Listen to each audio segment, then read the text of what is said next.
end of a quiet road, behind a veil of twisted black oak trees, there was a house. A woman lived there. On bitter nights like this one, she sat by the fire and read until she grew tired enough for sleep. But on this night, as her lids grew heavy, she was startled by a sound. A sound she wasn't accustomed to hearing these days. Who could be calling? She wondered. And this late, she rose from her chair and picked up the phone. "Hello? I'm going to kill you," a man with a deep voice said. "Who is this?" she asked. No answer. "Who is this?" she repeated, her hand trembling. There was a click. Silence. She quickly dialed the police and explained what had happened. The officer told her to wait while he traced the call. After a few moments, he said, "The call is coming from inside your house." "That doesn't make sense," she said. "How could someone be inside my house?" "He probably broke in," he said. "Oh yeah, I guess that makes sense." "And that's not everything," he said. "I'm not a police officer." "You aren't?"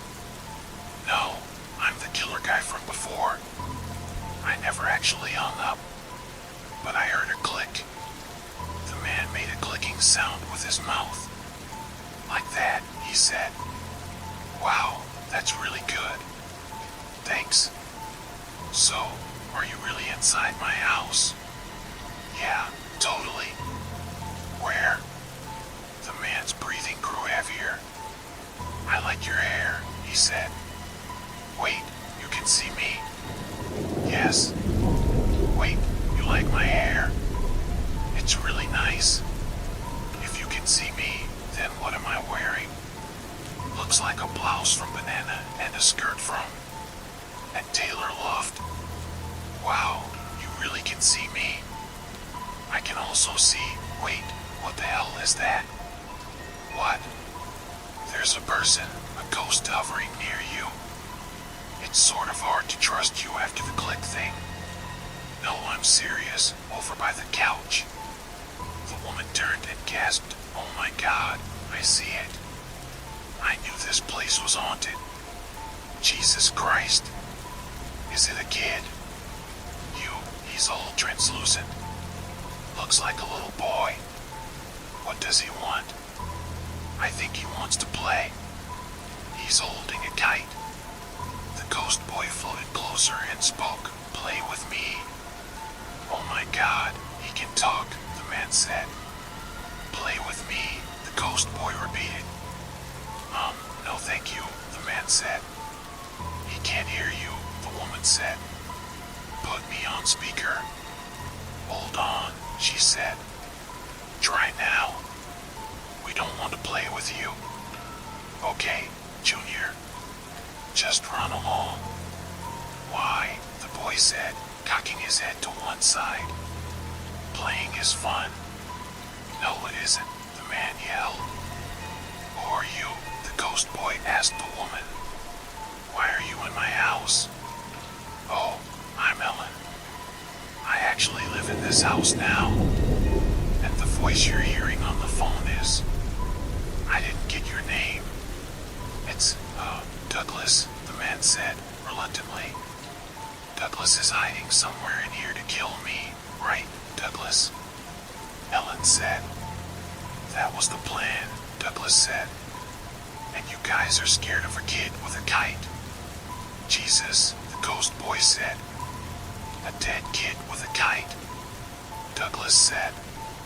There was a heavy silence for several moments.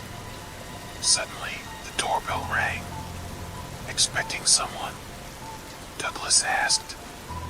It rang again. Ellen walked over and opened it. Standing there was a hulking man in ready clothes, barely concealing a bloody machete behind his back. "Pardon me, ma'am," he said. "My car broke down and I was wondering if I could charge my phone in your house." "Sorry, I don't think so," Ellen said, starting to close the door. The man shoved his foot inside. "Well, I do think so," he said. Ellen stumbled and fell to the ground. Who the hell is that? Douglas screamed. I'm a homicidal drifter. Who the hell are you? The drifter said, confused. Where's that voice coming from? He's a killer hiding in my house, Ellen said, holding up the phone. Douglas.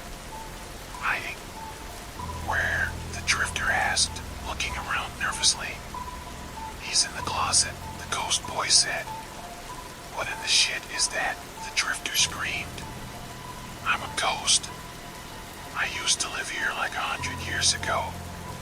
Oh, and let me guess, you don't want to play with me? Hell, no, I don't want to play with you. What's going on in here? What's going on is no one will play with me. For Christ's sake, no one's flying a kite at night, Douglas shouted. Give it up. The ghost boy began to cry. Now you made him cry, Douglas, Ellen chided. Sorry if I'm a little on edge because you let a killer into the house, Douglas said. First of all, I didn't let him in. He busted in, Ellen said. It's true, I did, the drifter said. Second of all, you're also a killer, Douglas. Touché, the drifter said. And third of all, don't say sorry to me. Say sorry to the dead kid. Okay. I'm sorry. I shouldn't have snapped at you, Douglas said. The ghost boy smiled. Everyone seemed to calm down a bit until the doorbell rang again. Ellen walked toward the door. Don't, the three others shouted. She opened it and peered outside. There was no one there, just a large wooden box on the front step. There's a box out here, Ellen said. There's no label or anything. I have a bad feeling about this box, the drifter said. I hate this box, the ghost boy said. Ellen ignored them and carried it inside. She turned to the drifter. May I? He wiped his machete on his pants and handed it to her. She popped open the top, reached in, and pulled out a tattered clown doll with a sinister grin. What is it? What is it? Douglas yelled through the phone. Some sort of clown doll, Ellen said. I don't want to play with a clown doll, the ghost boy said, beginning to cry. Why don't we just put this thing back in the box before it gives us all nightmares, okay? The drifter said. Look, there's a string, Ellen said, pulling it before anyone could have checked. The clown began to wheeze, its eyes shifted from side to side, and an eerily cheerful song emanated from its open mouth. Welcome to my circus. My circus of fun. There's nowhere to hide. There's nowhere to run. You're all my guests inside the big top. I'm going to kill you all, basically. The clown let out a terrible cackle. Really psyched you pulled the string, Ellen, Douglas said. I mean, come on underscore. What does the clown mean? The ghost boy asked. I think he was pretty clear, the drifter said, wringing his hands. He's going to kill us all, basically. How's a doll going to kill us? Ellen asked. Each of them silently surveyed the room in anticipation. Suddenly, the lights went out. What happened? Who did that? The ghost boy screamed.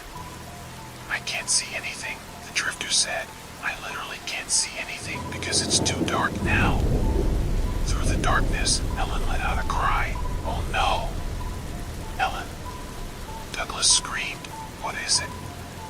It's the clown. It killed her, said the drifter, his voice shaking.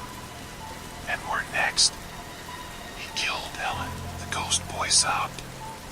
Seconds later, the lights flashed back on. Ellen's hands were raised to her face.